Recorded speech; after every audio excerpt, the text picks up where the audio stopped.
de la publicación de ciclo infraestructura a nivel de calzada en Bogotá.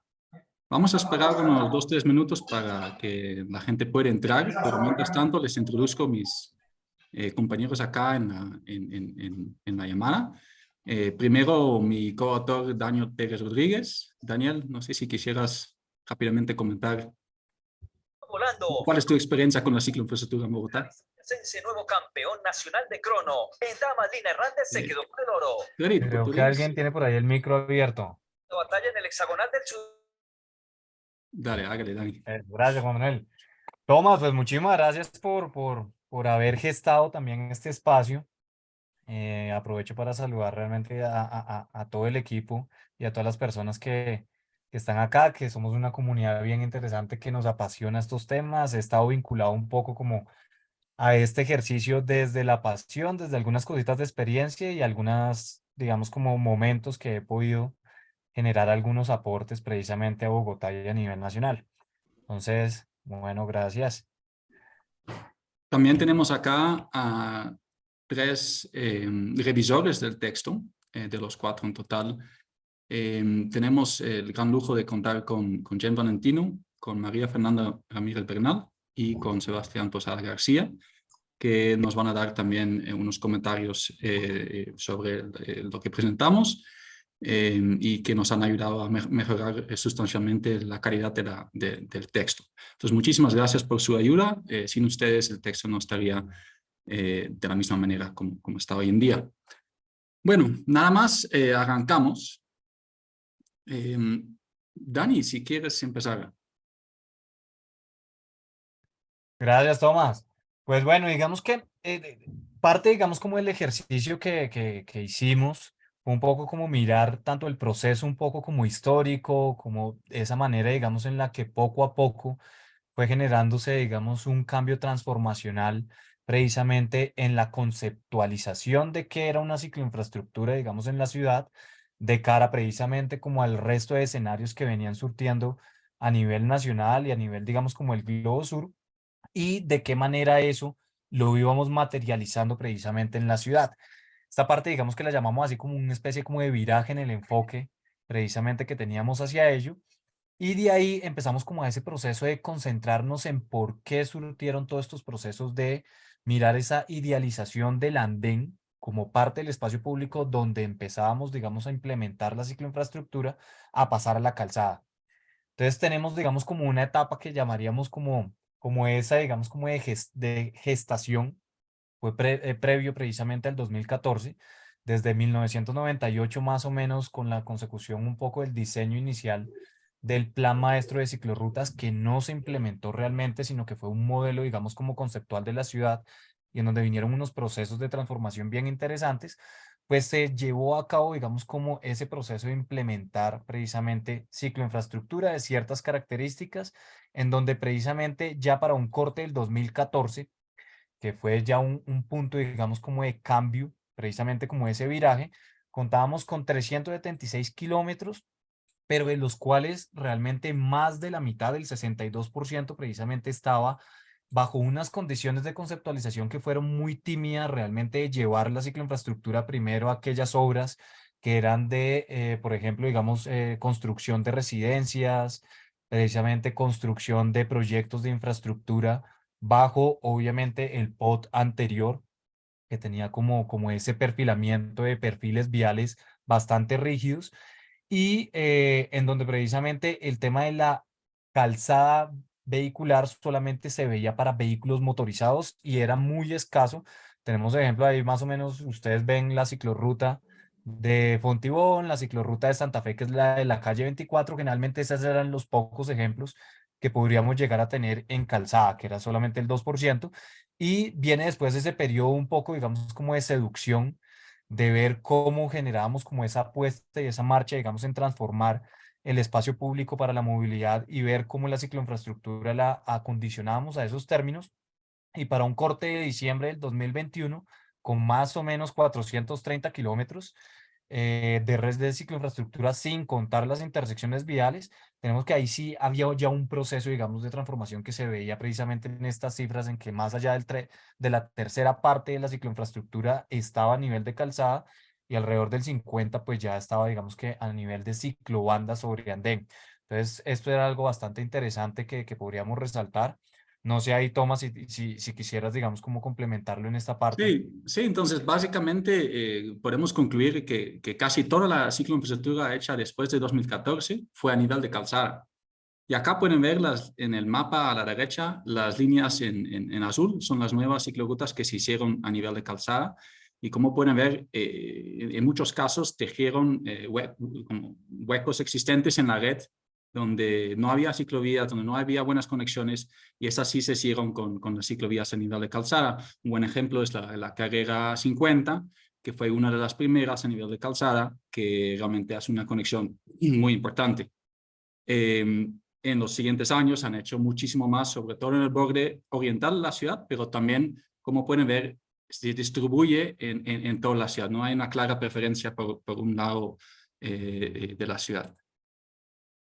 Eso también tiene su origen en el desarrollo de la normatividad. Daniel, experto. Sí, hay procesos bien interesantes. Como contábamos como en este gestación, realmente contábamos con un modelo conceptual de ciudad que era el plan maestro de ciclorrutas en ese entonces. Un POD que ustedes saben que es como la hoja de ruta que generalmente tienen los territorios a nivel Colombia, que era muy rígido y a nivel técnico realmente los insumos eran casi que inciertos. Era realmente aportes académicos, algunos ejercicios de experimentación y unos procesos bien importantes que se empezaron a consolidar de las colectividades y de los grupos sociales, digamos que en Bogotá, que fueron los que presionaron, digamos, como a cambios realmente transformacionales en la ciudad. Eso generó, digamos que dos instrumentos muy, pero muy importantes, no solamente a nivel Bogotá, sino a nivel nacional, pero que dieron pie, digamos, como para romper ese escenario de timidez que teníamos y era la ley 1811, la conocida como ley Provici del 2016, que hizo unos cambios estructurales pequeños pero muy fuertes en el Código Nacional de Tránsito, que son como esas reglas de juego con las cuales nos movemos en el territorio, partiendo, digamos, como de vincularlo realmente como un vehículo a todos los ciclistas, mirar cómo en el término de diseño se acondicionaban, digamos que algunos parámetros precisamente en los carriles, que es precisamente el core en donde estamos como concentrándonos nosotros en nuestro análisis de las calzadas vehiculares, cómo generar esos procesos de adelantamiento, cómo limitar, digamos, el término de la gestión de la velocidad por carriles y una hoja de ruta muy importante que fue un escenario de construcción bastante colectiva, organizado un poco con Mintransporte y precisamente materializado con Despacio, que fue la guía de cicloinfraestructura para las ciudades colombianas, que ya Bueno, aterrizaba precisamente estos lineamientos precisamente de diseño y los cuales pues al final de cuentas dio un cambio que se vio tanto en Bogotá como en otros territorios y fue que al final de cuentas tuviera un soporte jurídico normativo y eso fue a partir de la resolución 3258 del 2018 que estuvo acompañada también con el término de los triciclos para la prestación de servicio de transporte público colectivo. Entonces fueron dos hitos con unos instrumentos muy importantes que nos favorecieron en ese entonces. Gracias, Daniel. También esa práctica nueva de implementar a nivel de calzada tiene unos antecedentes, no viene de la nada, sino que tiene un origen en unas prácticas de diseño que ya se utilizaron de antemano en Bogotá. Perdón. Y una de las primeras son los carriles ciclopreferentes. Y obviamente estas ya también utilizan la calzada, pero nosotros no lo contamos ni nos analizamos en el análisis, porque esto realmente no cambia mucho de la situación de la vía, ¿no? Hay estudios en Estados Unidos que dicen que es aún más peligroso puede ser poner estas, pero obviamente en algunas calles de bajo tránsito, como acá por la Nacional, funciona muy bien, solo que no cambia mucho en la calle. Eso es un antecedente. Obviamente, el Transmilenio fue de las primeras intervenciones de redistribución del espacio de la calzada. Entonces, las experiencias con Transmilenio hicieron claro que se podía y que era factible robar espacio de los coches, digamos, y utilizarlo para otros fines. Entonces ya se empezó a pensar de cómo podemos redistribuir la calzada para mayor eficiencia, mayor seguridad vial, que por cierto también es otra cosa que podemos resaltar. Acá incluso en esta foto, en la izquierda para arriba, se pueden ver los mismos hitos y separadores que se utilizan para la cicloinfraestructura. Entonces, como que las mismas técnicas se utilizan también para Transmilenio, ¿cierto? También las ciclovías de la pandemia contribuyeron mucho a la expansión de la red ciclista a nivel de calzada. Entonces, podemos pensar en la carrera novena, en la 13 y en otras rutas similares, pero esa práctica no es tan novedoso como parece. Incluso para ciclovías anteriores a nivel de calzada, como la carrera 11, también se utilizaron pilotos y de la mismo tipo digamos, de prácticas de pilotos para luego implementar más permanente. También podemos concluir que la cicloinfraestructura a nivel de andén no funcionó tan bien como se pensó al inicio. Pues, digamos, creo que muchas personas también lo dijeron en ese entonces cuando los implementaron, que no iban a funcionar muy bien. Y podemos ver que muchos ciclistas prefieren la calzada sobre la ciclorruta a nivel de andén. Y esa foto me encanta porque es justo enfrente de la Secretaría de Movilidad. Pueden ver todos los días cómo pasan los ciclistas por la calzada y no usan el andén. Buenas fotos ahí de Carlos Lipe Pardo, de las situaciones que uno encuentra en las ciclorrutas a nivel de andén en Bogotá. Entonces, esto conllevó a pensar que de pronto a nivel de calzada podría funcionar mejor. Daniel, ¿quisieras repasar por las mejoras o los beneficios de la infraestructura a nivel de calzada? Pues bueno, digamos que hay una serie, digamos, como de cobeneficios que nos puede estar brindando precisamente la implementación de cicloinfraestructura sobre calzada. Es muy importante tener casi que un principio y es que no siempre ese término de como hay una malla vehicular motorizada muchísimo más amplia que la de la cicloinfraestructura, casi que en 10-1, pues llevar este término es que la cantidad nos va a dar calidad. Eso es algo que es un principio que deberíamos llegar a tener.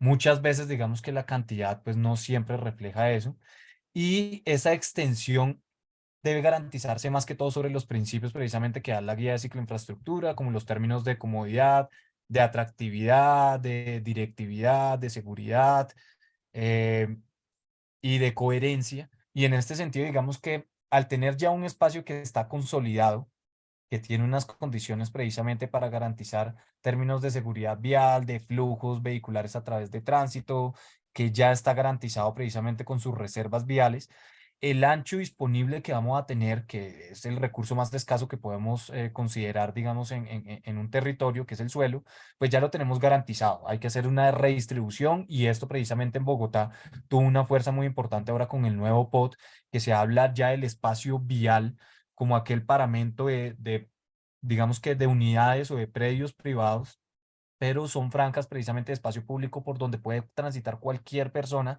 sin importar su medio de transporte. Entonces, en ese sentido, el término, digamos, como el ancho empieza a tomar una consideración muy importante, la conectividad y continuidad que podemos llegar a tener precisamente pues se garantiza por esa infraestructura ya consolidada. Habrán puntos precisamente en donde no, donde es necesario hacer, digamos, unos acondicionamientos y esos acondicionamientos van en que precisamente hay que mirar términos de seguridad vial, términos de atractividad en donde está el término de, pues digamos que las condiciones de arbolado, exposición a contaminantes atmosféricos, término, digamos, como de velocidades o cuestión de velocidades ahí es muy importante. Y esta segregación no siempre va representado a que una ciclobanda es la mejor quizá condición que podemos llegar a tener, sino que es importante analizar esas condiciones que tenemos en el espacio público frente a otros actores viales y frente a las condiciones de contexto, términos de seguridad, tanto digamos que vial como ciudadana, términos de iluminación, términos de cómo miramos la transversalización del enfoque poblacional, tanto digamos que etario como de género, y otros adicionales que nos empiezan a representar en esta parte.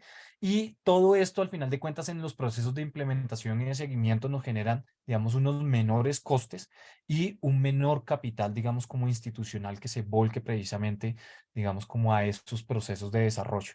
Eso requiere, obviamente, digamos que una apuesta muy importante desde las instituciones, una gestión y una voluntad política muy importante y algo que es un pilar o una plataforma y es el modelo de gobernanza. Y aquí digamos que las colectividades ciudadanas, los grupos sociales, empiezan a imprimirle, digamos que una fuerza muy importante realmente al desarrollo y a ver cómo hacemos esta redistribución en el espacio vial, implementando, digamos, infraestructura a nivel de calzada. Gracias, Daniel. Sebastián, ¿te podría invitar a hacer unos comentarios de cómo viste ese cambio desde dentro de la Secretaría de Movilidad? Claro que sí, Tomás, muchas gracias. Muy buenas tardes para todas y para todos. Dani, muchas gracias a vos también, a Tomás, por la invitación a participar en el artículo, a Jenna, a la profesora Mafe y a todos, muchas gracias por estar acá. Bueno, respecto a la experiencia desde el sector público, como empleado del sector público, yo tengo la conclusión y leyendo el artículo, comparto muchas partes del artículo con ustedes.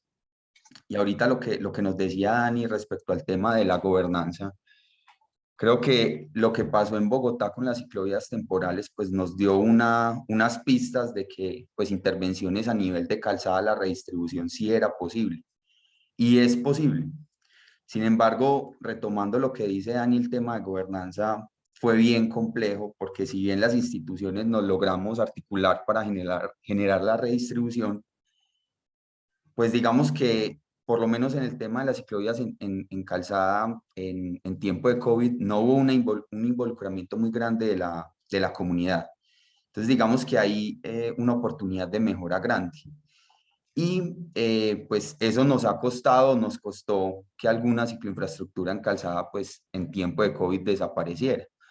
Sin embargo, también se logró demostrar con cifras, y creo que eso es puntual para seguir reforzando el éxito de la cicloinfraestructura en calzada, que es posible, caso puntual, la carrera séptima y la calle 13 acá en Bogotá. Sin embargo, también digamos que el contexto de la ciudad lo tenemos que entender muchísimo más a la hora de planear redes de cicloinfraestructura. Cuando uno mira a Bogotá, la distribución de la cicloinfraestructura a nivel de calzada en Bogotá, pues se da cuenta que el contexto del norte y del sur no son el mismo y definitivamente en muchas zonas de la ciudad en el sur no tenemos disponibilidad de calzada. Una conclusión grande del ejercicio de la cicloinfraestructura en calzada es eso, entender los contextos donde lo vamos a implementar, donde lo vamos a desarrollar, si es posible o no es posible. Y eso pues incluso lo menciona en el artículo, me pareció súper importante y también lo debatimos. Y es las jerarquías viales que necesitarán o no segregación a nivel de calzada. Y muchas veces desde el sector público consideramos que tenemos que homogenizar completamente todas las intervenciones que hacemos y terminamos en zonas de la ciudad segregando cicloinfraestructura en calzada donde no teníamos que hacerlo, donde pues no tiene un valor grande para la circulación ciclista, donde se terminan promoviendo otras actuaciones y otros apropiamientos del espacio público inadecuados como el tema de parqueo en vía. Y finalmente seguimos induciendo a que la circulación ciclista se dé única y exclusivamente por calzada. Gracias, gracias, Sebas. Muy interesantes los comentarios. Y ahorita vamos a ver justamente que no toda la infraestructura es la misma. Entonces, hay muchas diferencias entre ciclovías a nivel de calzada y realmente no podemos hablar de un solo tipo de infraestructura y eso es lo que encontramos en el estudio. Mafe, rápidamente, por favor.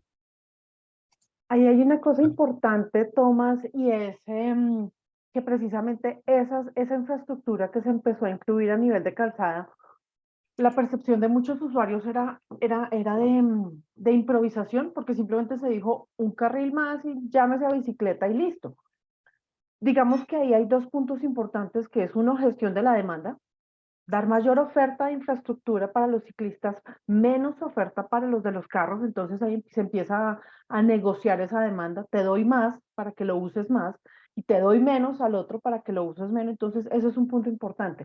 Y el otro punto importante es que esa redistribución de la calzada, ese cambio de la geometría en donde empiezas a como que abrir más espacios y cerrar espacios, abrir espacios para la bicicleta y cerrar espacios para el carro, eso también tiene efectos en la seguridad vial, porque cuando tú empiezas a crear geometría que restringe la movilidad del carro, empiezas a disminuir la velocidad, empiezas a lograr que los carros empiecen a disminuir sus velocidades y tiene un efecto positivo, porque entonces es seguro para los ciclistas, porque el totazo con los carros no va a ser tan fuerte, pero empieza a ser mejor, y ahí empieza a ser como que empieza a permear esa seguridad vial. Bajarle la velocidad al carro implica que el del carro en caso de un choque no le va a pasar nada grave, el atropellamiento, menos peatones atropellados, el, los cruces en las intersecciones va a haber, al haber menor velocidad, va a haber mejor visibilidad en tractores, porque al bajar la velocidad hay mejor visibilidad. Eso está, es decir, hay estudios que dicen eso.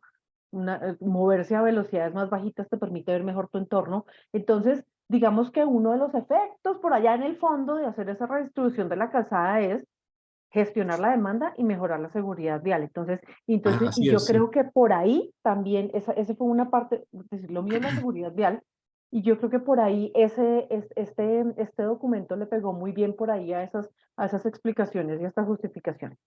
Y para mayor contexto y todos esos puntos en texto explicados con detalle, pueden consultar el primer artículo de esta serie, Vamos a mirar a ver cómo podemos que es la nivelar de, el pago de pues que pavillones. básicamente resume todos los beneficios potenciales de esta cicloinfraestructura a nivel de calzada. O sea, ahí está el documento, lo pueden encontrar en la misma página donde está la publicación de Bogotá. Entonces ahora vamos a pasar por las características de la infraestructura. Dani, si te parece, arranco yo con esta y así nos vamos tornando. Bueno, una de las primeras cosas que encontramos es que la cicloinfraestructura a nivel de calzada introduce la tipología unidireccional, que casi no existía en Bogotá, porque a nivel de andén eran todos bidireccionales. Entonces, casi la mitad de la cicloinfraestructura a nivel de calzada es unidireccional. ¿Sí? Es muy novedoso en Bogotá y de hecho se puede ver que algunos ciclistas no lo entienden y la usan en contravía, ¿no?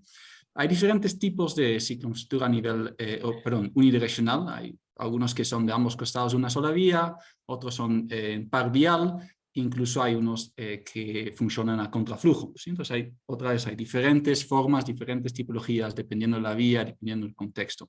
Bogotá en ese sentido es muy flexible. Y obviamente, pues en general, la cicloinfraestructura unidireccional se considera más segura. ¿Sí? Entonces, en este sentido, de la teoría, es un avance técnico para la implementación de cicloinfraestructura en Bogotá. Dani, si quieres el ancho. Bueno, otro de los términos que ya un poquitico expusimos antes y que Mafia nos ha ayudado, digamos, como a reforzar con esos fundamentos, digamos, en términos de seguridad vial y de cómo hacer una gestión adecuada precisamente en la redistribución del espacio público, es el ancho.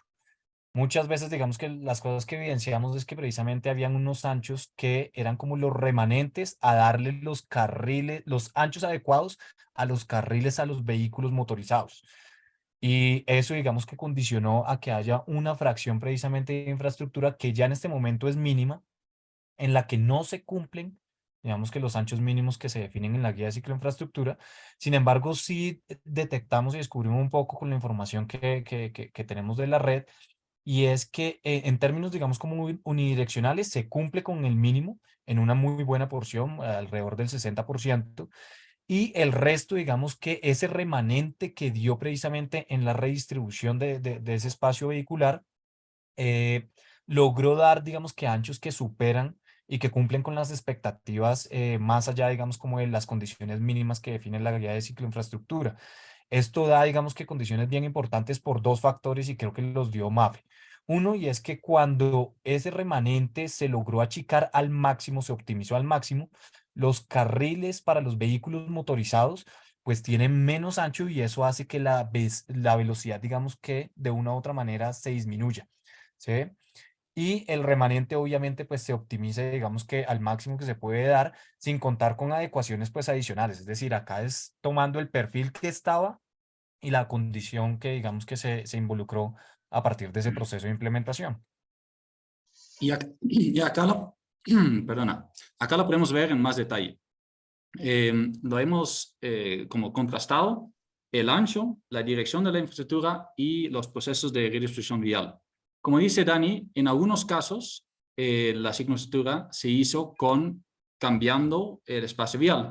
En otros casos simplemente se coge un espacio remanente, ¿sí? Y lo que vemos es que mucha de la infraestructura bidireccional, de hecho casi el 70%, sí se hizo con redistribución del espacio vial, mientras que los unidireccionales solo el 30%, ¿sí? Y lo que vemos que es justamente se correlaciona con el ancho de la infraestructura, ¿sí? Entonces vemos que, por ejemplo, solo o de las unidireccionales que no redistribuyen el espacio vial, pues casi todo, una buena parte tiene un ancho insuficiente, ¿sí? Entonces, justamente las ciclovías de poco ancho es donde se hicieron con un remanente la vía y no se quitaron carriles de circulación. En cambio, lo que vemos es que la infraestructura bidireccional, una buena parte es amplio, digamos, cumple o excede 3 metros de ancho y sí utilizó la redistribución vial. Es decir, lo que vemos acá es que casi los proyectos donde no se reduce el espacio para coches, casi siempre van a tener un ancho que no cumple con los criterios de la guía de cicloinfraestructura, mientras que cuando sí se quita un espacio de los coches, pues logramos tener cicloinfraestructura amplia. Parece lógico, pero acá tienen los datos para soportarlo, ¿sí?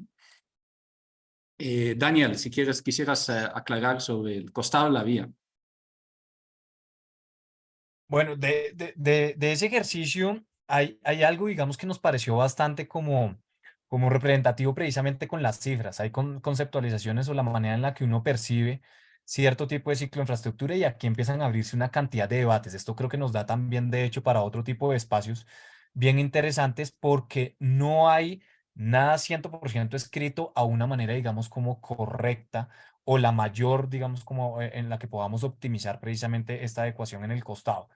En Bogotá precisamente casi que estamos en un 50-50. O sea, hay una buena proporción precisamente de esta cicloinfraestructura sobre calzada que se ha adosado al costado derecho de las vías, es decir, al carril que en teoría, no sé si de pronto todos lo tenemos claro, Bogotá es de las pocas ciudades en Colombia que adopta precisamente o implementa el artículo 60 y el 68 del Código Nacional de Tránsito en cuanto a definir velocidades específicas por carril, no por calzada, sino por carril. Es decir, el carril, digamos, de la derecha tiene una velocidad, el intermedio otra y el izquierdo otra. Entonces, digamos que ahí hay también una percepción bien importante que se acondiciona a términos, digamos, de seguridad vial. En el de la derecha, pues tenemos algunos inconvenientes como precisamente esos servicios de transporte que se dan, digamos, en la ciudad, paraderos, digamos, como de buses, hay mayor, digamos, como puntos, digamos, como de conflicto precisamente por los giros a entrar, digamos, como a incorporarse, digamos, como a las vías transversales, a estos ejes que tenemos. Por el contrario, digamos que en el costado izquierdo, pues consideramos que hay unos carriles de mayor velocidad, no siempre digamos que se gestionan, hay digamos que una falta de claridad en cómo me incorporo o no, o cuáles son esos puntos, digamos, como de conexión, esos términos, digamos, como de los cruces que pueden llegar a ser peligrosos o no, y de qué manera está permeada o no esa cicloinfraestructura, qué tipología, digamos, como de ciclista, o qué tipo, digamos, como de ciclista es el que la va a emplear, y ahí empezamos, digamos, que un ejercicio bien importante, que es ya algo, digamos, que deberíamos empezar a condicionar y es cómo diferenciamos precisamente esos tipos de ciclistas acondicionados al costado en donde vamos a diseñar. Y obviamente pues a la distribución que tenemos en espacio público Sí, en cada una de esas zonas. así es, Dani. Y también es detallar, digamos, que hay una tipología muy particular en Bogotá que es la bidireccional, como pegado al separador. ¿Sí? Esas parecen en su funcionalidad, parecen bastante a las ciclovías sobre el separador, ¿no? Como por ejemplo de la 26 o de la 19, que son bastante transitados, y la de la séptima es un buen ejemplo de una ciclovía que se pone contra el separador, entonces no está a la derecha, está a la izquierda o en la mitad de la vía, y eso les facilita muchísimo para implementarla, ¿sí? Es mucho más fácil ponerla ahí que ponerla a la derecha, porque luego, como decía Dani, hay paraderos de bus, hay todo tipo de giros, entradas a garajes.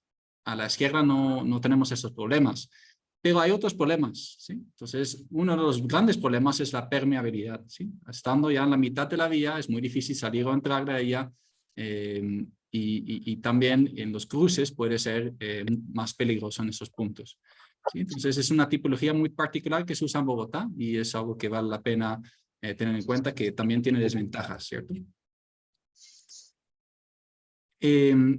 Vemos también muchos diferentes tipos de segregación, ¿sí? Entonces acá creo que todas esas son fotos de Daniel, muchas gracias por ello, de pintura, ¿sí? Esas son de las ciclorrutas del centro, hasta pues el muy conocido plástico, que casi la mayoría se usa, y también intervenciones mucho más amplias con concreto, como esa ciclorruta de la zona T. ¿Sí? Entonces tenemos diferentes intervenciones. Pero como bien decía Sebastián hace unos minutos, no todos son adecuados para su contexto. Y acá podemos ver que, por ejemplo, la de la zona T tiene muy alto grado de segregación, pero realmente la velocidad de los coches y el volumen diario es relativamente bajo, ¿sí? Entonces podemos preguntar si es la intervención más adecuada para ese contexto. Obviamente en ese caso hay otras lógicas, también se quería renovar el espacio público, pero es bueno siempre tener en cuenta que pues hay una teoría técnica sobre dónde debería ir la segregación y dónde no es necesaria. ¿Sí? Entonces, por ejemplo, en la zona T no era necesario poner un gran separador de concreto, simplemente de bajar la velocidad y poner una ciclovía a contraflujo. No sé, es un ejemplo, ¿cierto? Entonces, siempre podemos preguntar dónde funciona mejor cada tipo de segregación. Y eso nos conlleva a 3 diferentes niveles de intervención. No sé, Dani, si quisieras aclarar lo que vimos acá estudiando las ciclovías a nivel de calzada en Bogotá. Bueno, digamos que aquí empezamos a confluir un poquitico el tema del ejercicio tanto normativo como institucional, aquellas, digamos, como competencias y funciones que tienen de hecho las instituciones para poder implementar la cicloinfraestructura, y estos niveles de intervención se acondicionan y responden a ellos, al impacto, digamos, que también fiscal llevado, digamos, como a ese plano. ¿Qué identificamos? Que hay básicamente 3 como niveles. Hay un nivel en el que ya hay una apropiación, hay una consolidación, digamos, como del espacio público, y como ese ejemplo que exponíamos previamente, pues lo que se hace es que se tiene, digamos, una segregación sencilla, generalmente, digamos, a tipo ciclobandas, digamos que una señalización horizontal sin, digamos que un acondicionamiento bastante duro, y se deja, digamos, como ese espacio remanente para poder hacer el acondicionamiento precisamente como de los diferentes carriles, tanto vehiculares motorizados como de ciclistas. Estas muchas veces empiezan a tener, digamos, como un proceso de implementación de intervenciones temporales, y que precisamente permiten un grado de flexibilidad precisamente en ese nivel de intervención, adicional a que los costos y el impacto fiscal es bastante, digamos que bajo, y la intervención precisamente o articulación que pueden llegar a tener las instituciones pues va diferenciada. Acá hay una cuña pequeña o aparte, y es que de las cosas que nosotros detectamos un poco en el ejercicio de la investigación es que hay unas competencias bastante truncadas, se podría decir, en el mismo sector, que es quien debe velar, digamos, como por los procesos de implementación y de seguimiento. En este sentido, hay algo, digamos, que le es favorable, por ejemplo, digamos, a la Secretaría de Movilidad, y es que para este nivel de intervención se cuenta con un contrato a nivel global anual que es para señalización horizontal, ¿sí? Esto lo puede entonces hacer o tomar la decisión casi que de una manera unánime o casi que exclusiva a la Secretaría de Movilidad sin intervenir con otro tipo, digamos, como de instituciones, dado que solamente toma en cuenta, digamos, este contrato y genera, digamos, como la pintura o la segregación, digamos, como blanda en la vía. El segundo nivel ya empieza a tener, digamos, como alguna interacción también con otros sectores, con otras entidades, perdón, del mismo sector. Por ejemplo, digamos que la unidad de mantenimiento vial para hacer acondicionamientos precisamente en un mayor nivel, digamos, como de intervención en esa redistribución que se puede estar logrando en la calzada. El IDU, cuando ya entran, digamos, como procesos un poco más robustos y empiezan, digamos, como otros procesos de implementación de desarrollo urbano y de acondicionamiento o de adosamiento precisamente a proyectos de infraestructura que actualmente se tienen, y el mayor que precisamente es cuando hacemos el mejor ejercicio se podría hacer en la redistribución precisamente de esas franjas para la movilidad en el espacio público y en donde sí tienen que ver unos impactos fiscales y una intervención precisamente de las instituciones bastante más robusta, pero que de una u otra manera en cada uno podemos llegar a tener unos acondicionamientos, precisamente como una especie de índice de ciclabilidad que nos genere la mayor, el mayor, digamos, como costo-beneficio. Entonces, ninguno está ni tan bien, ni ninguno está tan mal. Hay que mirar precisamente esto que contaba Tomás y que precisamente Mafe y Sebas de manera inicial nos daban, digamos, como también en sus comentarios, en hacer una evaluación y poner eso en el contexto territorial. Sí, lo que vemos es que no siempre funciona bien, ¿sí? Entonces acá tengo un ejemplo, yo vivía muy cerca de acá y siempre me parecía fascinante tan malo que quedaba ese diseño. Y solo para resaltar que hicieron la ciclovía y dejaron dos carriles en el mismo sentido. Y el 80% del espacio vial es para un sentido y solo un carril queda de vuelta para el otro lado y casi no se ve. Pero eso se vuelve un parqueadero, ¿sí? Entonces hay que conocer el contexto, ¿sí? Porque en este caso, si hay carros estacionados, para el ciclista que va, digamos, que va subiendo acá la carrera 39, es más peligroso porque ya no tiene carril, ¿sí? Entonces se hace la cicloruta de un lado y se deja desprotegido al ciclista del otro lado. Otro ejemplo es acá la zona T, creo que ya lo hablamos, que no necesariamente hacer la intervención más grande es lo más efectivo, ¿sí? Entonces, con la plata de esta ciclovía se podrían haber hecho otras en otros sitios donde era más necesario. Obviamente, acá sí está relacionado a un proyecto más amplio de espacio público, pero debemos preguntarnos si realmente es la solución más adecuada. Con intervenciones mucho más sencillas se pueden hacer efectos más amplios, ¿sí? Entonces, se podría hacer un contraste de pronto del nivel de inversión y desgaste institucional, comparando la séptima con la zona T y de pronto que la séptima sí, por el largo que tiene y el flujo que tiene, es una intervención de muy alto impacto, obviamente. Otro ejemplo acá, y perdóname la calidad de las imágenes, es el Puente de las Américas, y a mí me encanta ese proyecto. Incluso ganó un premio de espacio de mejor proyecto innovativo de cicloinfraestructura en 2017, si no estoy mal, y no, perdón, 2019. Pueden ver el flujo que tiene.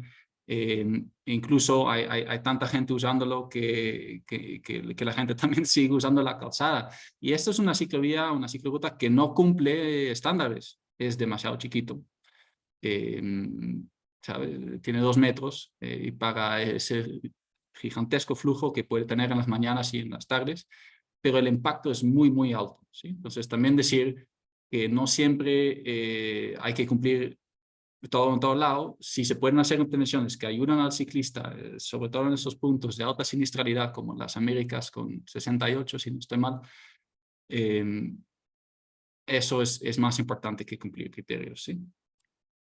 Entonces, también en el texto concluimos que 10 kilómetros de ese tipo de conexiones pueden ser mucho más importantes, mucho más impactantes que 100 kilómetros excelentes, pero en zonas donde la gente no las utiliza. No sé, Jen, te quisiera invitar a reflexionar sobre esa conclusión. ¿Estamos en lo correcto acá o dices el problema en Bogotá es que no están cumpliendo criterios y deberían, o son de las dos cosas. No sé, Jen, si tienes una reflexión sobre esto.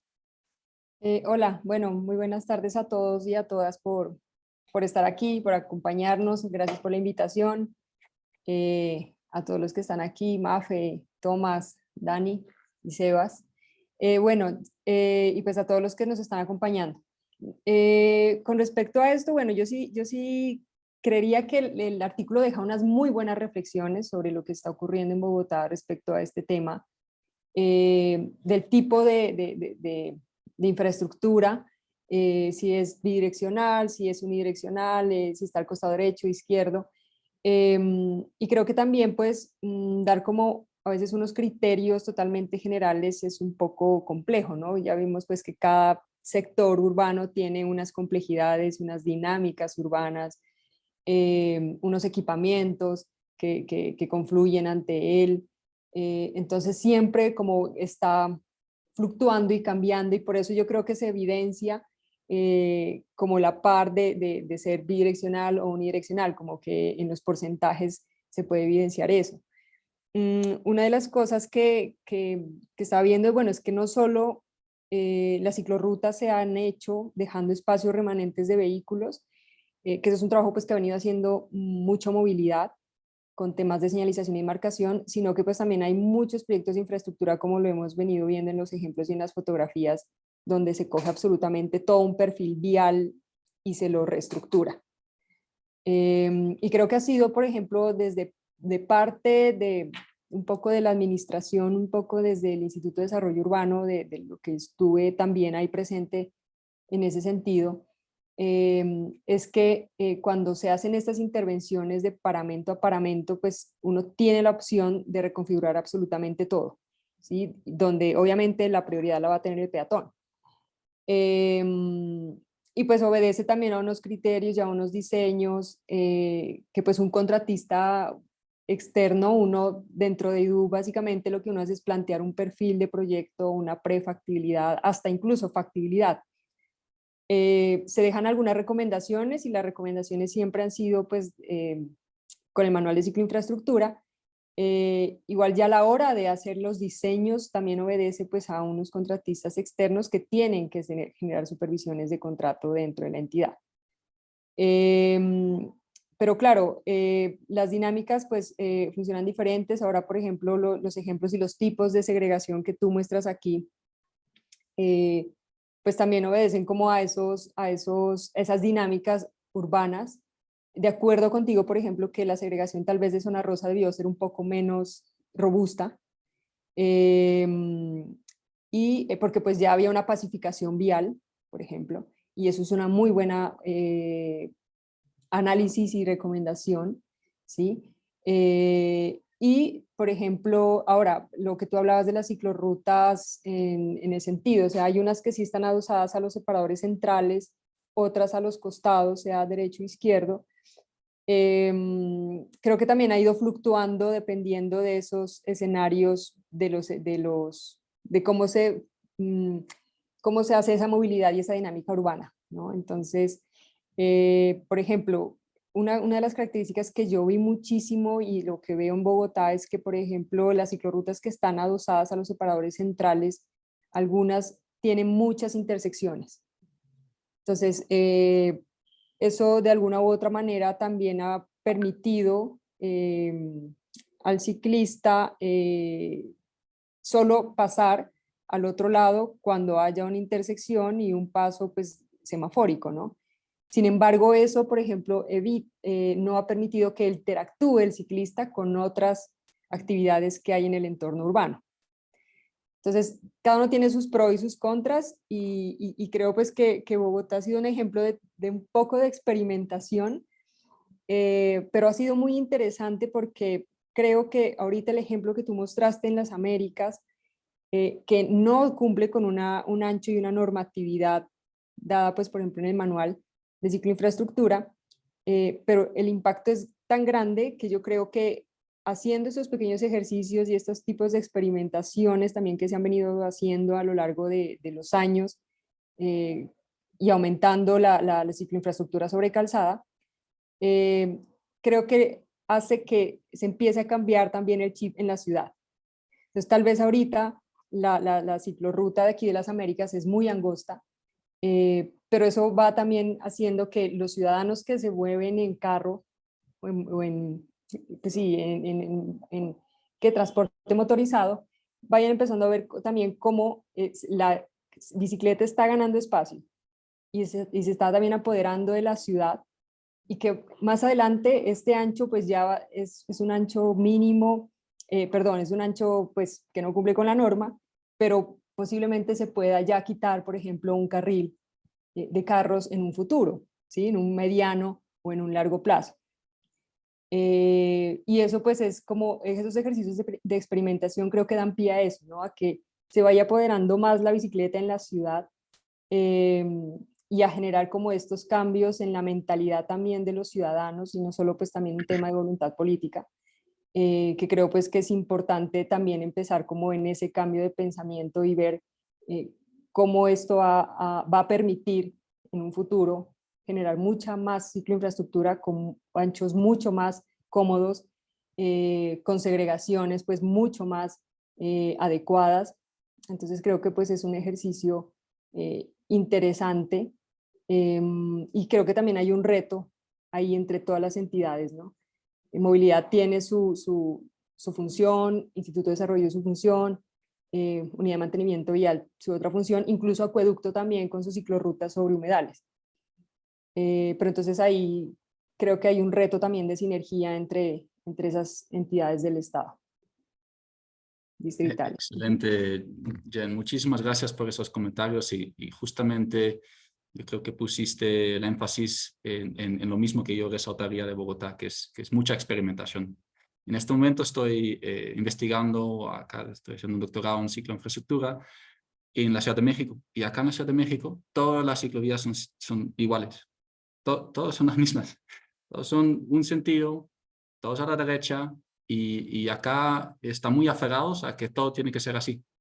Y aunque sí veo que tiene algunos beneficios, y son beneficios teóricos también, la literatura técnica, cuando veo lo que está haciendo Bogotá, digo, allá están logrando hacer más, ¿sí? Hay más innovación, hay más experimentación, hay más flexibilidad, y eso también se adapta a las condiciones de la ciudad, pero también permite avanzar de una manera más flexible y rápida en algunos casos. Y también si vemos lo que logró Bogotá en la pandemia, ha sido impresionante, y ojalá sigan con este rumbo. Seba, si tienes algunos comentarios concisos, por favor. Sí, un comentario que me parece importante y lo mencionaban en el artículo es cuando genero cicloinfraestructura a nivel de calzada y lo hago en un primer momento y no mejoro los andenes, inducimos a la confusión de los actores más vulnerables de la vía. Y vemos constantemente los peatones circulando por esa cicloinfraestructura. Entonces, recogiendo un poco y para ser muy conciso con lo que hablábamos ahora respecto a la planeación real de la red de cicloinfraestructura, pues tenemos que avanzar a tener una real planificación de la red de cicloinfraestructura. No podemos seguir sujetos a que nuestra red de cicloinfraestructura se tiene que acondicionar, sobre todo en el tema de cicloinfraestructura en calzada, a los remanentes de espacio de la calzada y a las restricciones que nos impone el tránsito motorizado. Mucha cicloinfraestructura en calzada que tiene Bogotá está o tiene pues como su trazado siguiendo los extras que deja la motorización. Creo que eso pues no lo podemos permitir más. Creo que tenemos que avanzar a tener cicloinfraestructura en calzada, pero de calidad.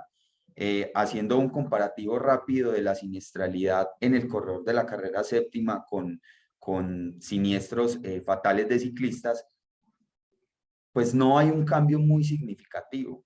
De hecho, la cicloinfraestructura en calzada, no más el año pasado, perdón, el año 2021 se registra un siniestro mortal por una persona tratando de ingresar a la cicloinfraestructura de la séptima. Entonces, eso pues abre un poco el debate sobre la ubicación, que pues será para otro momento de discusión. Ahí hay muchísima tela para cortar, pero sí considero que tenemos que ser muy fuertes en la planificación de cicloinfraestructura, no más espacios remanentes para los ciclistas y sobre todo identificando los contextos. Muchas veces cuando tratamos de hacer cicloinfraestructura en calzada, terminamos confundiendo al peatón y al ciclista. Tuvimos un ejemplo muy puntual en la ciudad de Medellín cuando desarrollamos redes camineras y todos los ciclistas pensaban que eran cicloinfraestructura y teníamos que responder derechos de petición, siendo muy triste darle una respuesta a un ciudadano, decirle, no, venga, ese espacio que usted identificó como insuficiente y que ahora parece una opción, no es para usted peatón, es para usted ciclista. Entonces, la reflexión ahí era, teníamos que modificar todo y adecuar todo, tanto circulación como peatonal como ciclista, porque terminamos confundiendo a los actores más vulnerables y finalmente el ciclista vuelve a la calzada. Él va a identificar unas condiciones más favorables de circulación, por lo menos respecto a la eficiencia del viaje en tiempo de viaje y velocidad, y va a preferir la calzada. Y cierro con esto de la radiografía de Bogotá. Cuando involucramos los enfoques diferenciales de la población y de género, pues el tema de la cicloinfraestructura en calzada lo tenemos que revisar muy bien, porque todavía seguimos con unas cifras de siniestralidad donde los grupos etarios muestran cómo la población más joven termina siendo la más involucrada en siniestros ciclistas y donde los hombres, pues lastimosamente terminan siendo los más afectados en la circulación y eso se traduce en el uso de la bici. Pues con esta cicloinfraestructura en calzada que estamos empezando a transicionar, pues todavía no aumentamos los viajes en las mujeres. Seguimos todavía en una proporción 70-30, inclusive un poco menor de mujeres, y pues la calidad de la cicloinfraestructura a nivel de calzada no termina siendo tan atractiva para todas las personas. Mafe, si quisieras antes de cerrar, hacer una breve reflexión, ¿improvisación o flexibilidad? Ahí hay una cosa, bueno, improvisación, yo no lo vería, yo creo que la improvisación vino hace mucho tiempo. Hace mucho tiempo se improvisó y se equivocó y nos equivocamos y se subió a la acera y eso fue una metida de pata brutal, pero ya se aprendió. Entonces ya se está pensando en bajar otra vez a la, a la calzada. Pero ahí hay una cosa que me pareció, quiero complementar el comentario de Sebastián, porque me pareció súper chévere que hablara de género. A mí me encanta cuando los hombres empiezan a hablar de enfoque de género. Es buenísimo. Pero entonces, y es una conversación que tú y yo, Tomás, hemos tenido muchas veces y es, ¿en dónde está el enfoque de género en ese diseño? Entonces uno empieza a pensar, venga, ¿qué es lo que necesitan las mujeres? Mucha gente dice, es que el enfoque de género quiere una ciclorruta con la señalización rosadita. No, eso no es. Es pensar que las mujeres, para poder empezar a moverse en la bicicleta, necesitan unos espacios en donde se sientan seguras. Entonces, muchas veces, si la ciclorruta está confinada en el lado izquierdo de la calzada, la mujer dice, carajo, si me pasa algo, ¿cómo me escapo?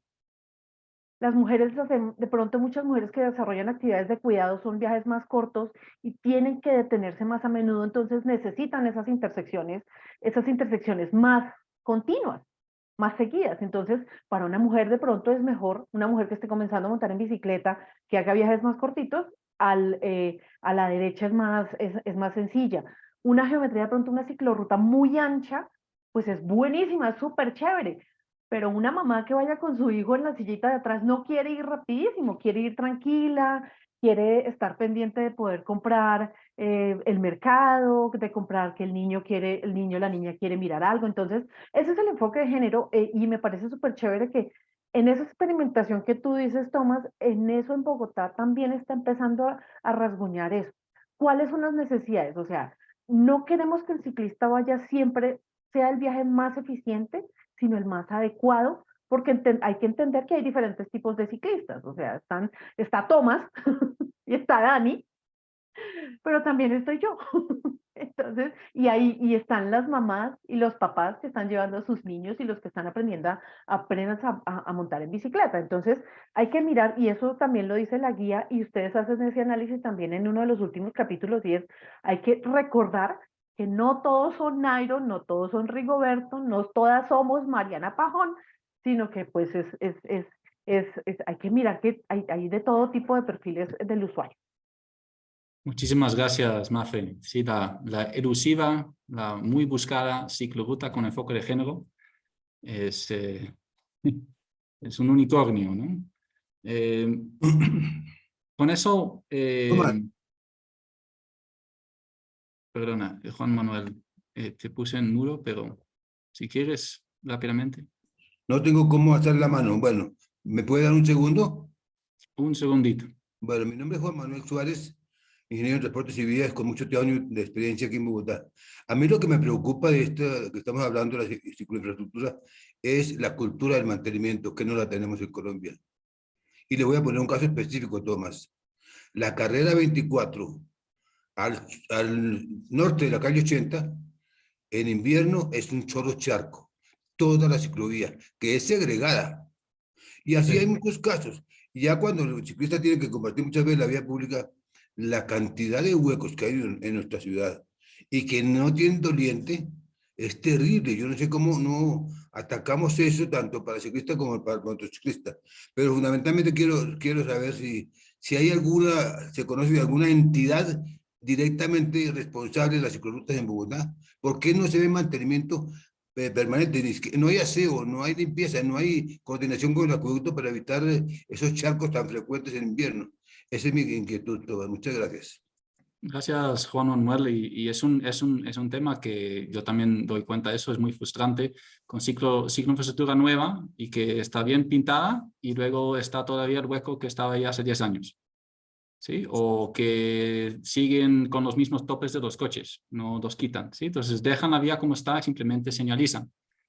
En mi entendimiento, eso tiene que ver con la coordinación de las entidades. Entonces, si la Secretaría de Movilidad tiene algunas competencias, algunas responsabilidades, entonces puede hacer la señalización vial, pero no puede hacer, por ejemplo, la obra civil de tapar el hueco. ¿Sí? Entonces, es un tema complejo de coordinación de entidades. Y es justamente lo que queremos acá en nuestras reflexiones de conclusión, es uno de los puntos que resaltamos. Que se requiere mayor coordinación de las entidades, pero obviamente es un tema muy problemático y en muchos lados se inundan las ciclovías, no solo en Bogotá. Yo estaba viviendo en Manchester hace unos meses y ahí cada vez que llovía la ciclovía estaba llena de agua. Rápidamente, entonces, para cerrar, lo que concluimos es que hay un nuevo modelo de implementación de cicloinfraestructura en Bogotá, pero que no podemos hablar de una sola tipología. ¿Sí? Como vimos, hay muchos diferentes tipos de ciclovías, hay muchas diferentes tipologías, pero si lo resumimos rápidamente, podemos ver que la cicloinfraestructura a nivel de calzada son medidas sencillas, rápidas y baratas, mejoran sustancialmente la conectividad, también son ciclovías por lo general bastante directas y coherentes, ¿sí? No todas, ¿sí? Pero eso es como la conclusión general, que ayudan a mejorar la coherencia de la ciclorred de Bogotá. Y vemos que reorganizan el espacio vial y con eso también calman el tráfico. Los comentarios valiosos de Mafe, que eso aumenta la seguridad vial, pues en teoría, no en todos los puntos, pero en teoría eso ayuda a mejorar la seguridad vial. No obstante, vemos bastantes riesgos, ¿sí? Entonces hay muchas veces falta la intervención en el resto del perfil vial o se desconsidera, no ven, digamos, los impactos que tiene en la circulación de otros modos o, por ejemplo, la circulación de ciclistas que no van por la ciclovía. Entonces, por ejemplo, el caso de la 39. Hay puntos críticos muy problemáticos, ¿sí? Entonces, muchas de las intersecciones de la séptima me parecen peligrosísimos y así hay muchos por la ciudad donde realmente no se da la solución en el punto más importante que es la intersección. Algunas ciclovías se invaden por vehículos motorizados. Realmente el problema no lo veo tan grande en Bogotá como en otros lados, pero las motos en la ciclovía, el parqueo invasivo, se paga el taxi, etcétera, etcétera. También vemos que en algunos casos esas ciclovías a nivel de calzada, al reducir el espacio vial, también pueden afectar el transporte público, ¿sí? Entonces, eso es un problema que hay que tener en cuenta y realmente es muy importante y puede ser de alto impacto político. El gran ejemplo es la séptima, obviamente. Y mucho más que el impacto para los vehículos privados, el problema realmente es el impacto en los buses. Y finalmente, pues también conlleva los riesgos políticos, ¿no? Y eso es un tema que repetimos en cada caso de estudio de esta serie, también en Bucaramanga, también en Cali, ahí aún más que en Bogotá, está el riesgo político de que dicen, no, pues deben hacer una nueva vía, no quiten, hacen, ¿no? ¿Pero dónde? Entonces es siempre al utilizar la calzada, ganar un espacio nuevo donde reduces el espacio para los coches, es políticamente muy difícil, pero hay que resaltar que Bogotá, comparado con otras ciudades, es bastante avanzado en ese tema. Daniel, ¿quisieras cerrar con esas tres perspectivas que resaltamos acá? Sí, pues bueno, digamos que viendo ya a nivel como prospectivo el ejercicio que realizamos, eh, hay varios temas, digamos, como importantes. Uno, y es todas las oportunidades que se vienen teniendo digamos, en este proceso, digamos, como masivo de construcción de proyectos territoriales de ordenamiento, digamos, en la ciudad, que ya también, digamos, que está rompiendo como esas fronteras de ese límite inicial que tenemos del distrito capital, sino del área metropolitana. Y empiezan a mirarse cuáles son esas oportunidades que realmente tenemos de la inclusión de la cicloinfraestructura en esos macroproyectos. En la primera, segunda línea del metro, en los corredores férreos, tanto el occidente, norte y posiblemente el que viene, el corredor férreo sur, en los proyectos, obviamente, digamos, como de complementación de Transmilenio, en todo el paquete ahora de los 32 proyectos de los corredores verdes, tanto de alta, mediana, baja capacidad, en los más de 50 proyectos de peatonalización que se vienen, cómo al final de cuentas adecuamos bien estas buenas prácticas e involucramos digamos que esos puntos de articulación que tengan en peatonalizaciones a partir de los ejercicios previos que tuvimos, por ejemplo, en la carrera séptima, etcétera. Sí es importante no hacer esta consecución, digamos, como en armonía, digamos, en peatonalizaciones, etcétera. Entonces ahí hay un punto, digamos, prospectivo muy importante en el que se puede estar aprovechando ya consolidar todos estos aprendizajes que hemos tenido en esta, lo llamaríamos como esta era de experimentación y de seducción hacia la ciudadanía en términos de cicloinfraestructura, para ya al final de cuentas irlos consolidando en proyectos que, digamos, que tengan un largo enfoque, digamos, una integralidad bastante interesante en este nuevo concepto que involucra el POT de Bogotá, y es dos cosas. Uno, pasar de esa visión todavía del milenio pasado, casi de los 80s, del milenio pasado, de transporte y de tránsito, a una conceptualización ya de movilidad. Y segundo, cómo todos estos parámetros y cómo la cicloinfraestructura se vuelve casi que uno de esos determinantes del modelo de ordenamiento territorial, y empieza a mirarse todas estas franjas, digamos, como espacio públicos, ya involucrándolo casi que como una especie de bien común. Y esto nos da un parámetro, digamos, bien interesante para poder categorizarlo dentro de esos ejercicios de bien público que podemos llegar a tener, digamos, como en la ciudad. Un segundo punto, y lo hacemos, lo resaltamos bastante, digamos, como en el ejercicio, y es que obviamente pareciera que estamos en una carrera contra el tiempo. Y es como, bueno, ojalá tuviésemos más de esos casi que 25.000 kilómetros de infraestructura vial asignada a los vehículos motorizados, que la tuviésemos también, digamos que para término de ciclistas. Sin embargo, acá empiezan a verse muy importante, digamos, como esos puntos que resaltaba Tomás, que Mafe, Jenny y Sebastián, digamos que también los acuñaban, y es no siempre esa cantidad realmente nos refleja un grado, digamos, como de calidad asignado, digamos, como a ese grado específico o especificidad que podemos llegar a los tipos de ciclistas bajo el contexto, digamos, que tengan en cada uno, digamos, como estos espacios territoriales. Entonces ahí vienen, digamos, como todos estos procesos de hoja de ruta, no solamente desde el plan de ordenamiento territorial, sino ahora el nuevo plan de movilidad que va a salir, entendemos que este año, todos los procesos, digamos, de articulación en planeación estratégica, táctica y hasta la operativa, y en cómo podemos generar un modelo de gobernanza que sea al final de cuentas el piso, no de gobernanza, de gobernabilidad, perdón, sino de gobernanza, en el que al final de cuentas todos estos procesos sí, como lo resaltaba también Sebastián, pues puedan realmente tener ese punto de articulación en incorporar las vivencias, experiencias y las demás condicionantes o variables que podría llegarse a tener de manera diferenciada, es decir, que no nos corten a todos como si fuésemos la misma persona o la misma tipo, digamos, como de ciclista, sino que podamos, digamos, como redondear más en ese proceso, digamos, como de planeación y coordinación institucional. Y como tercero, pues al final de cuentas, ver que no es un esquema, digamos, aislado. No estamos trabajando que las cicloinfraestructuras son proyectos, digamos, como aislados, son, como lo mencionábamos, son uno de los puntos integrales ya para el modelo de ordenamiento de cualquier territorio y en ese sentido hay una serie de servicios que tenemos que empezar ya a conectar, es decir, pasar de transporte a movilidad, mirar cómo los servicios no solamente de actividades económicas, de usos de suelo, sino también, digamos, como esos puntos de gestión que podemos llegar a hacer en términos de la demanda, cómo podemos involucrar el término, digamos, de el aprovechamiento y uso del espacio público, cómo empezamos a mirar las medidas efectivas en términos, digamos, de seguridad vial, cómo en cada uno de los 5 criterios de, por ejemplo, de seguridad, incorporamos, digamos, como esas zonas iluminadas o no iluminadas para generar, digamos, como acondicionamientos poblacionales, por ejemplo, que una niña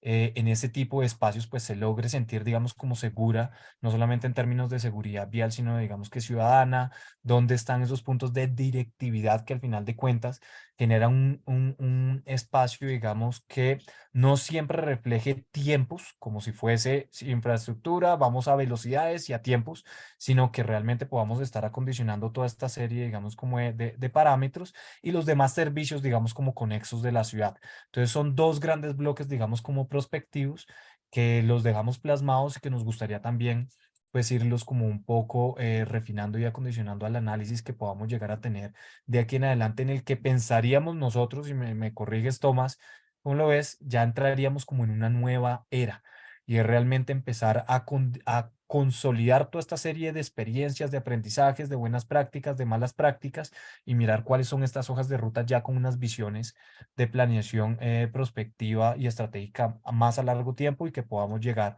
a los puntos claves que consideramos que son vitales para los ciclistas y las ciclistas, digamos, de la ciudad. Tomás, una preguntita más. ¿Me permites? Ya vamos cerrando, pero Sí, bueno, te es un permito. segundo. Concomitante con lo que dice Daniel Pérez y con la fotografía que estamos viendo ahí, me preocupa mucho la falta de control. Daniel está mostrando ahí 3 carros estacionados sobre la ciclorruta. Y yo le No puedo es la contar, ciclorruta, Juan Manuel, ese es el parqueo pago. La imagen que ve ¿cómo? arriba es el parqueo pago Bueno, y entonces como yo le parte, cuento. Entonces, en la práctica, si eso es apenas una imagen, si ustedes ven cualquier día en el 7 de agosto, la calle 66, desde la NQS hasta la 24, una ciclorruta segregada por el costado izquierdo, totalmente invadida. nueva, ¿no? Pues si no hay Esta sí es control, muy si no hay reciente. control, ¿qué estamos haciendo? Eso es lo que pretendo yo, el control. Incluso Bueno, esta no lo logramos a analizar porque fue implementado, creo que en el 2022. No, lo que usted dice es el sector, ¿no? Son sectores, es diferente hacer una ciclovía en la séptima a hacer una en la 66. En el 7 de agosto son cosas diferentes.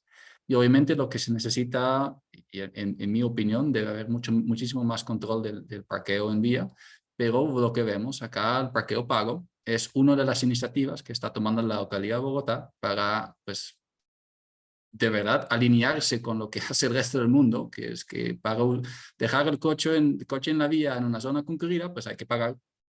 Y el pago no es a alguien que cuida tu carro, sino que al Estado, porque el Estado es el que arregla las vías y que te crea los espacios. entonces discúlpame Entonces que lo te que menciono la queremos resaltar, fotografía. perdóname Juan Manuel, que ahora sí vamos cerrando. Lo que queremos resaltar es que la cicloinfraestructura a nivel de calzada también se relaciona con esos otros procesos. Y si el parqueo pago es un éxito, ayuda a que haya más cicloinfraestructura a nivel de calzada, que haya más control sobre el parqueo en vía, y esos son procesos que se refuerzan mutuamente. Y eso es lo que queremos resaltar acá. No podemos entrar al detalle de todo lo que está mal con la movilidad en Bogotá, porque ahí sí podemos escribir libros y libros y libros. De acuerdo. Pero eso es un proceso en particular que destacamos acá. Les invitamos a todos a descargar la publicación, a leerla con tranquilidad, a citarla, a utilizarla de la manera que puedan. y a contactarnos en Espacio por Twitter o a los autores vuelvo a la primera. Ahí pueden encontrar nuestros hashtags de Twitter para contactarnos si tienen alguna pregunta, alguna sugerencia, algún comentario sobre la publicación. Lastimosamente ya se nos acabó el tiempo y muchísimas gracias por su asistencia. Muchísimas gracias en particular a Daniel, coautor, a Sebastián, a Jen, a Mafe por su muy valiosa revisión y por estar acá también nuevamente acá en la sala. También vamos a publicar el video en YouTube del espacio, ¿sí? Entonces que estén atentos a eso para que la compartan, para que lo vuelvan a ver y para que la utilicen para cualquier fin que tengan. Muchísimas gracias y buena tarde.